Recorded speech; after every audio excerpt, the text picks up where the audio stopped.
naitwa Marco Sinandei, natokea shirika la Ujamaa Community Resource Team. Na mimi ni mwanzilishi wa shirika, pia ni mshauri mkuu. Shirika la UCRL linafanya kazi ya mipango ya matumizi bora ya ardhi, kusaidia wafugaji, wawindaji na kusanya matunda.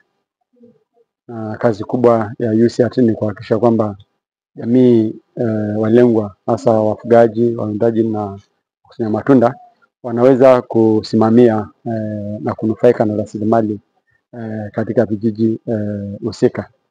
Tunafanya kazi mkoa wa Arusha na Manyara, ndani ya wilaya 10 na vijiji 164. Na tumekuwa tukifanya kazi kwa muda wa miaka 27 sasa. Shirika letu lilianza 1998. Ilikuwa kama shirika kubwa, shirika dogo, lakini sasa hivi limeweza kufikia vijiji 164. Shirika limekuwa na mafanikio makubwa, hasa katika swala zima la mipango ya matumizi bora ya ardhi. Tumeweza kupima ardhi ya vijiji yenye hekta milioni 3.5. Lakini lengo letu kubwa hasa ni kuhakikisha kwamba maeneo ya jumla kwa wafugaji na wakusanya matunda yanaweza kuhifadhiwa. Kwa hiyo tumeweza kusekiwa CCRO. CCRO ni hati ya usimamizi wa nyanda za malisho, lakini pia usimamizi wa maeneo ya hifadhi kwa wawindaji na wakusanya matunda jamii ya Wahadzabe. Naitwa Bernard Baha, ni mratibu wa Jukwaa la Ardhi Tanzania ama Tanzania Land Alliance, na mshiriki mojawapo kwenye mipango ya matumizi ya ardhi, ama tuseme ni mdau wa mipango ya matumizi ya ardhi. Sasa kubwa zaidi kwa sababu tunaangazia pia mambo haya ya namna ambavyo mipango ya matumizi ya ardhi inafanyika katika muktadha tofauti tofauti, kwenye masuala ya uhifadhi, lakini kwenye masuala mazima ya kuangalia sasa katika nyanda za malisho, wafugaji, na labda katika maeneo ya kilimo, wakulima wanafanyaje. Swala kubwa hapa ni namna ambavyo mipango ya matumizi basi inaweza ikamfaidia zaidi binadamu, na hasa tunapoangalia sisi kwa upande wa dhana nzima ya wafugaji. Kumekuwa na mipango ambayo kidogo inamtenga ama inamweka pembeni mtumiaji wa ardhi, hasa wale ambao wanafanya kwa maana ya ufugaji, na mara nyingi kwa visingizio ama kwa sababu za kwamba maeneo yametengwa kwa ajili ya hifadhi. Sasa tunasema mipango ya matumizi ya ardhi izingatie pia maslahi ya makundi haya ya wafugaji. Na dhana nzima hapa ambayo tunajaribu kuiangalia ni swala zima la coexistence.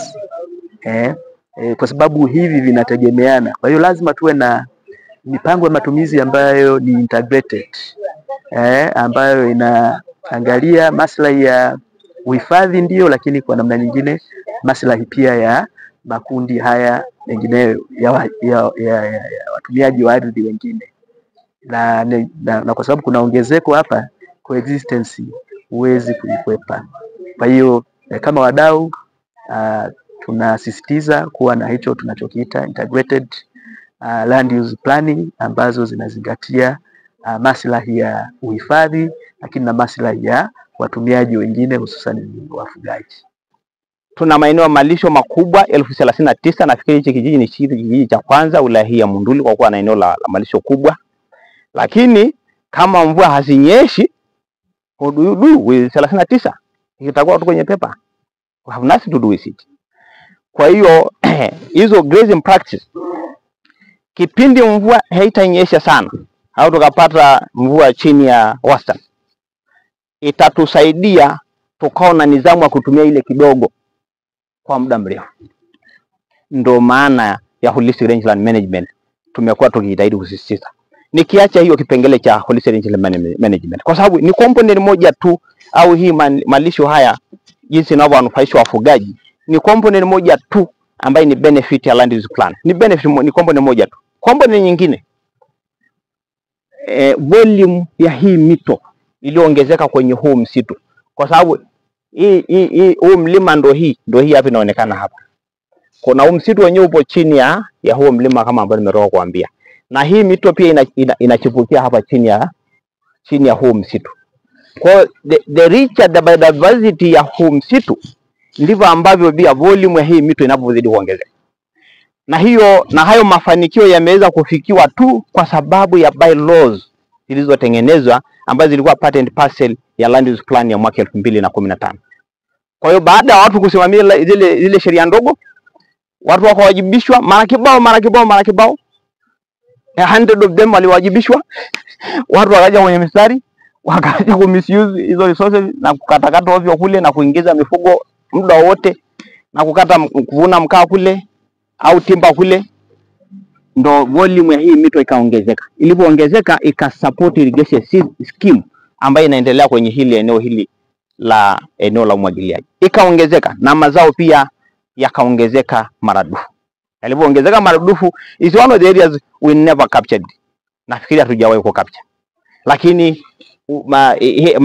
uzalishaji wa mazao katika hapa imeongezeka maradufu. Sasa kilichokuwa kinatumika ni bylaws kama ambavyo tumesema. Bylaws ipo kwa mujibu wa sheria.